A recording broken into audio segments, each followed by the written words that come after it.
신앙생활이 쉽지 않다는 이야기를 가끔 듣습니다. 신앙생활이 쉽지 않은 이유는 그게 신앙생활이기 때문입니다. 만일 우리가 기도를 할 때마다 입에서 금이나 장미가 하나씩 툭툭 떨어진다면 기도하는 게 어렵겠습니까? 미사에 와서 헌금을 내고 집에 돌아가 보면 30배, 60배, 100배가 늘 쌓여져 있다. 그러면 하느님께 봉헌한다는 게 어렵겠습니까? 그런데 그렇지 못하기 때문에 신앙생활이 쉽지가 않은 거죠. 근데 왜 그렇게 안 될까요?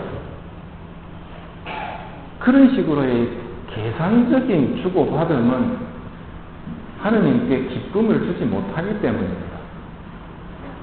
누군가 나에게도 그렇게 계산적으로 대한다면 저도 기쁘지 않을 것입니다. 가장 계산적이지 못한 그런 관계가 가장 큰 사랑의 관계입니다. 대표적인 게 부모님과 자식의 관계는 계산적이지 않죠. 굉장히 손해보는 관계입니다. 그렇지만 그런 손해보는 관계가 계산적으로 손해지 사랑의 관계로 보면 어느 관계보다도 더 큰 사랑의 관계라는 것. 우리가 신앙생활이 어렵더라도 믿음의 생활, 믿고 하는 생활이기 때문에 어렵다는 것. 여기에 희망과 사랑을 덧입지 않으면 정말 좀 어렵습니다. 분명한 것은 믿음은 끝까지 믿음으로 걸어가야 합니다. 내가 하고 있는 이것이 하느님을 기쁘게 해드린다는 믿음을 가지고 마지막까지 희망과 사랑의 삶을 살아갔으면 합니다. 오늘 복음을 보면 무엇이든지 그가 시키는 대로 하여라.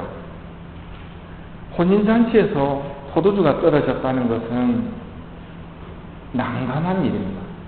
오늘날처럼 포도주를 사다가 쓸 수가 없는 상황이고 밥하듯이 포도주가 금방 나올 수 있는 것도 아니고 발효기간이 있기 때문에 옛날에 잔치 중에 포도주가 떨어지는 것은 사람의 힘으로 어찌 해볼 수 없는 어려움을 지금 겪고 있는 겁니다.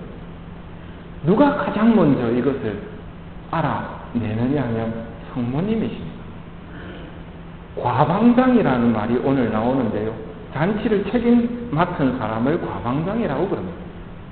과방장이 먼저 알아야 하는데 성모님께서 먼저 아십니다. 성모님께서 먼저 아셨다는 말은 접대 테이블에 앉아 계셔가지고는 절대 알아낼 수 없습니다. 숨은 데서 일하는 주방 안에서 실제로 굳은 일을 하는 사람이 알아낼 수 있습니다. 음식을 내가는 사람, 성모님이 그것을 먼저 아십니다. 그리고 그 어려움을 누구보다도 먼저 아신 다음 예수님께 말씀드립니다. 강요가 아니라 그 어려움을 그냥 표현합니다. 포도주가 없구나. 예수님께서 여인이시여 저에게 무엇을 바라십니까? 아직 저의 때가 오지 않았습니다. 라고 이야기를 하시고 성모님께서는 무엇이든지 그가 시키는 대로 하여라 하고 말씀하십니다. 무엇이든지 그가 시키는 대로 하여라. 이 관계를 가만히 보면 성경에 다른 비유가 떠오르지 않습니까? 주님 저를 도와주십시오. 예수님께서 자녀들의 빵을 집어서 강아지들에게 던져주는 것은 좋지 않다. 그러자 그 여인이 강아지들도 부스러기는 먹습니다 했을 때 예수님께서 여인아 내 믿음이 참으로 크구나. 내가 바라는 대로 될 것이다.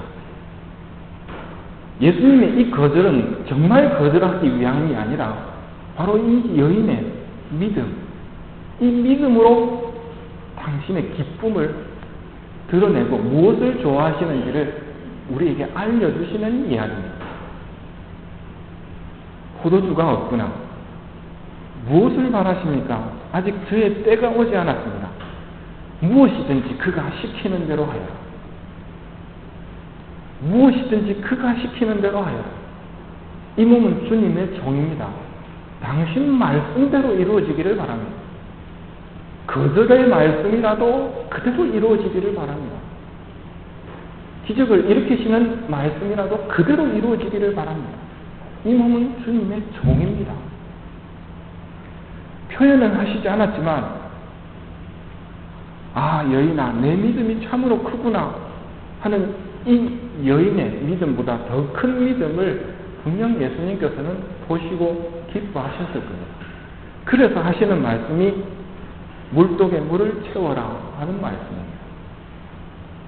자, 여기에서 문제가 무엇인지는 말씀드렸습니다. 포도주가 없습니다.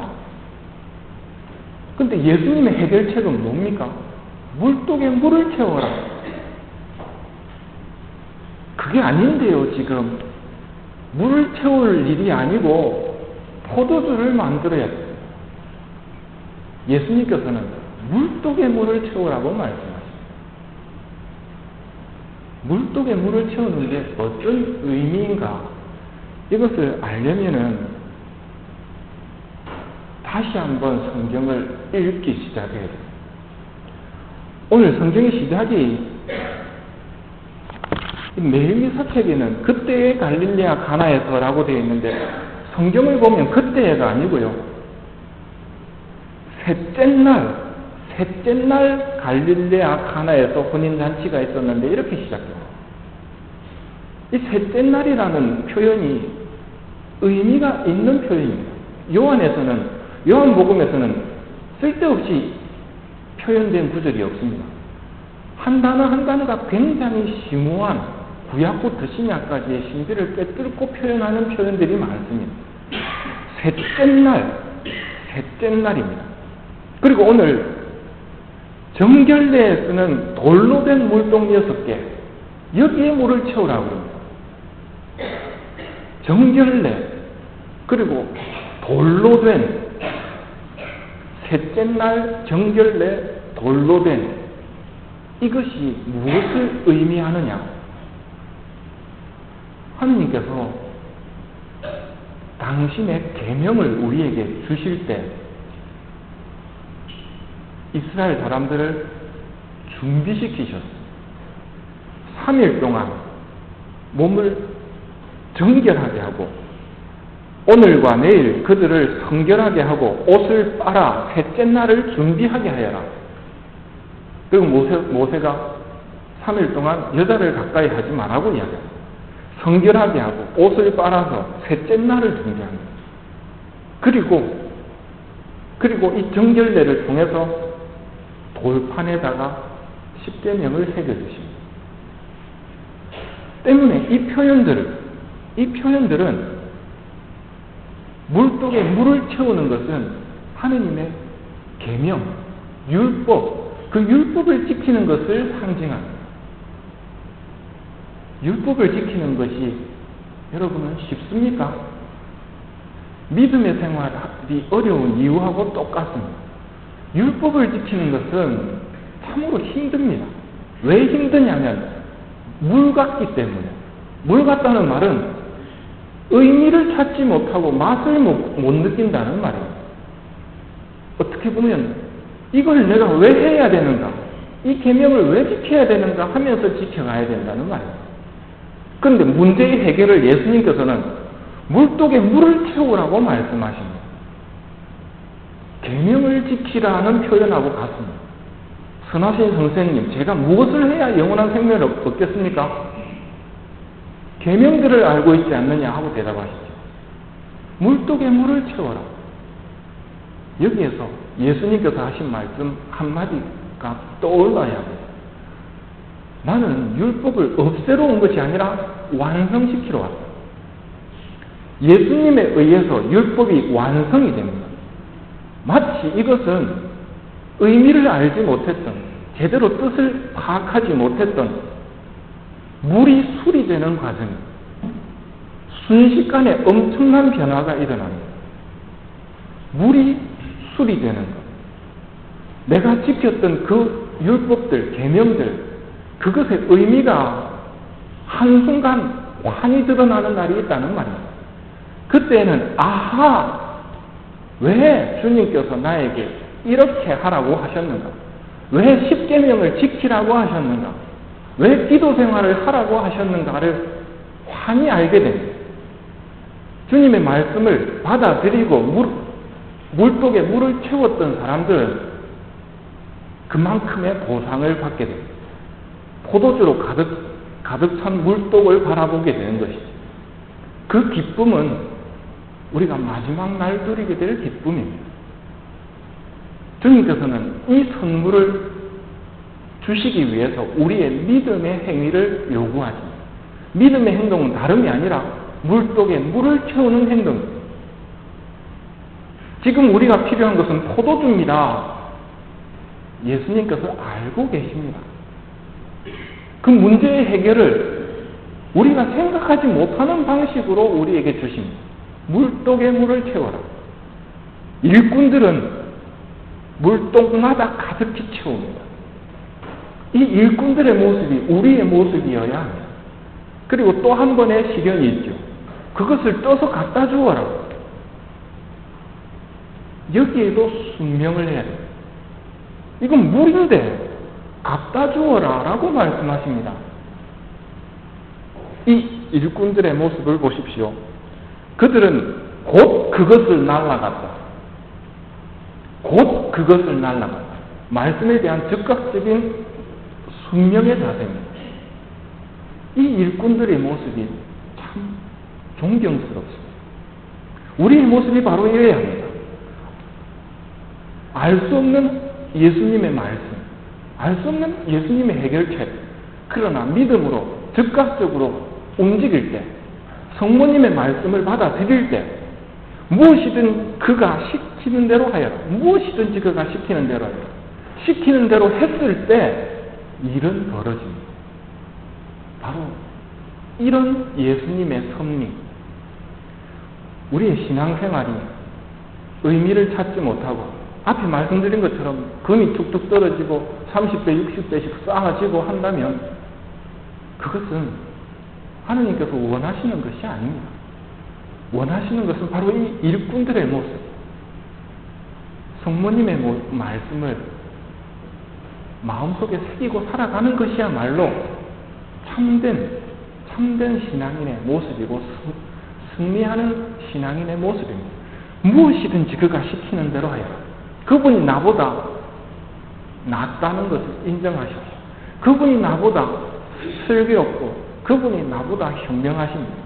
그분이 나보다 더 능력이 있으십니다. 무엇이든지 그가 시키는 대로 하여라. 또 오늘 혼인잔치였다는 것을 기억해 봐야 합니다. 여러분이 혼인성사를 하셨든지 하시지 않으셨든지 관계없이 신앙인으로서 살아가는 것은 바로 이 혼인생활을 해나간다는 의미인데요. 혼인의 가장 결정적인 대사가 뭐냐면 혼인성사에서 사제가 두 분의 뜻을 밝히십시오 하고 이야기합니다.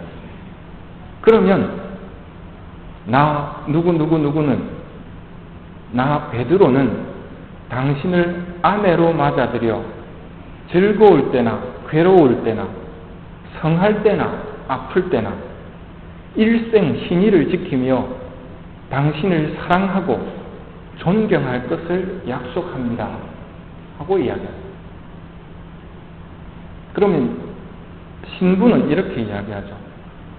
나 마리아는 당신을 남편으로 맞아들여 즐거울 때나 괴로울 때나 성할 때나 아플 때나 일생 신의를 지키며 당신을 사랑하고 존경할 것을 약속합니다. 다시 한번 마음에 새겨야 할 구절들입니다. 여러분, 신랑 신부, 남편과 아내가 하느님 앞에서 서약한 내용이고 늘 마음에 두고 있어야 할 표현들입니다. 나 누구는 당신을 내 아내로 혹은 내 남편으로 맞아들여 즐거울 때나 괴로울 때나 성할 때나 아플 때나 일생 신의를 지키며 당신을 사랑하고 존경할 것을 약속합니다. 오늘 예수님의 혼인잔치에서의 이 잔치는 이런 개인적인 혼인잔치의 의미도 있지만 첫째 독서에서 이야기하는 하느님과 우리와의 관계, 그 관계도 바로 이런 서약을 전제로 한다는 것을 알려주십니다.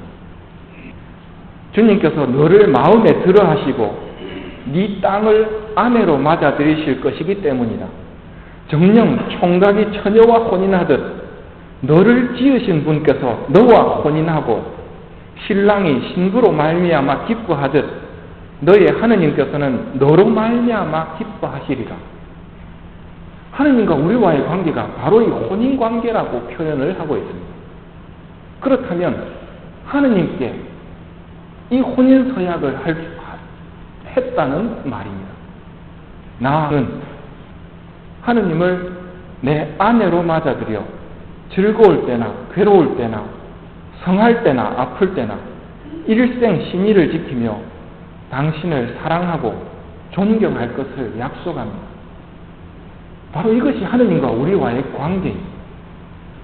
작은 어려움에도 틀어져 버리는 관계가 아니라 어떠한 경우에도 신의를 지키고 사랑하고 존경할 것을 약속하는 관계입니다. 이것이 계약이죠. 예수님께서 이 혼인잔치가 깨지는 것을 막으십니다. 오히려 더 큰 기쁨으로 완성시키십니다. 하느님과 우리와의 이 혼인 계약의 관계, 마음에 새겨야 합니다. 또 무엇이든지 그가 시키는 대로 하여라는 성모님의 말씀, 시키는 대로 하는 것이 정말 지혜로운 삶이라는 것. 지금은 희미하게 보이고 그 의미를 발견하지 못했기 때문에 힘겨울 수 있겠지만 믿음으로 걸어갑시다. 우리의 희망을 생생하게 합시다. 사랑의 관계, 믿음과 희망과 사랑, 이 생활이야말로 우리가 완벽을 이루도록 이끌어주는, 천국에 이르도록 이끌어주는 세 가지 요소들입니다. 무엇이든지 그가 시키는 대로 하여 나는 당신을 내 아내로, 남편으로 맞아들여 즐거울 때나 괴로울 때나 성할 때나 아플 때나 일생 신의를 지키며 당신을 사랑하고 존경할 것을 약속합니다. 이것이 우리 신앙의 어떤 서약이고 다짐이라는 점을 다시 한번 새겼으면 합니다.